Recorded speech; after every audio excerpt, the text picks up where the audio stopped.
اللہ کے جلیل القدر نبی موسیٰ علیہ السلام نے ایک بار اللہ رب العزت کی بارگاہ میں عرض کیا کہ باری تعالیٰ میں تیرا کلیم ہوں، لیکن میں جب بھی اپنی کتاب کھولتا ہوں وہاں حبیب کا ذکر آ جاتا ہے، تو مل فرق بین الحبیب والکلیم، مجھے اتنا تو بتا کہ حبیب اور کلیم میں فرق کیا ہوتا ہے، اتنا تو واضح کر۔ تو اللہ رب العزت نے جواباً ارشاد فرمایا کہ کلیم وہ ہے جو خود چل کر کوہ طور پہ آئے، ثم یناجی ربی، پھر اپنے رب سے وہ عرض کرے ارنی انظر الیک، کہ میرے اللہ پردے ہٹا، میں تجھے دیکھنا چاہتا ہوں۔ وہ چل کر کوئی طور پہ بھی آئے اور دیدار کی خواہش بھی کرے، یہ کلیم ہوتا ہے۔ اور حبیب وہ ہوتا ہے جو خود آرام کر رہا ہو، سویا ہوا ہو، اور رب ذوالجلال جبریل کو ملائکہ کی جماعت دے کر بھیجے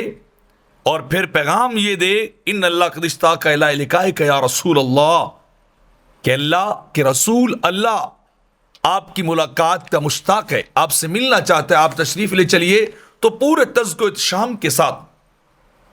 پورے پروٹوکول کے ساتھ حبیب کو جو ہے عرش اعلیٰ پہ بلایا جائے، اور کلیم وہ ہے جو کوہ طور پہ رک جائے اور وہاں سے آگے نہ آ سکے۔ اور پھر کلیم وہ ہے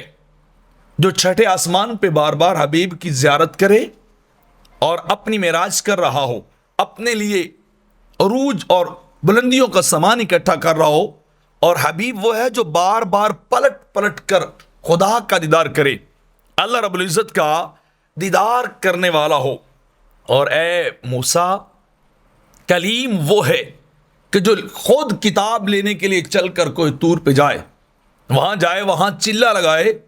اور چلہ لگانے کے بعد اللہ اس کو پھر یک بار کی کتاب دے دے، اللہ اپنا کلام اسے عطا کر دے، احکامات اور کمانڈنٹس عطا کر دے، یہ کلیم ہوتا ہے۔ اور حبیب وہ ہوتا ہے کہ جدھر جدھر حبیب چلتا جائے ادھر ادھر اللہ کی کلام اور کتاب قرآن بھی چلتی جائے۔ کلیم کو لینے کے لیے کتاب آنا پڑتا ہے، اور حبیب وہ ہے جسے آنا نہیں پڑتا، اسے تو صرف دیدار کے لیے بلایا گیا، دیدار عطا کرنے کے لیے، لیکن کتاب کے لیے اسے بلایا نہیں گیا، بلکہ کتاب اس کے پیچھے چلتی رہی، جہاں جہاں وہ تشریف لے جاتے رہے، جدھر جدھر وہ تشریف لے جاتے رہے، رب کائنات قرآن کو، کتاب کو ان کے پیچھے بھیجتا رہا۔ تو یہ کلیم اور حبیب کا فرق ہے کہ کلیم کی رازداری اللہ نے حبیب کو بتا دی، اور حبیب کی رازداری اللہ نے کسی کو نہیں بتائی۔ فَأَوْحَىٰ إِلَىٰ عَبْدِهِ مَا أَوْحَىٰ،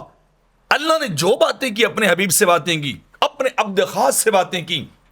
اپنے خاص الخاص بندے سے جو باتیں کی، وہ یا تو عبد خاص جانتا ہے یا رب ذوالجلال جانتا ہے، اور کوئی نہیں جانتا۔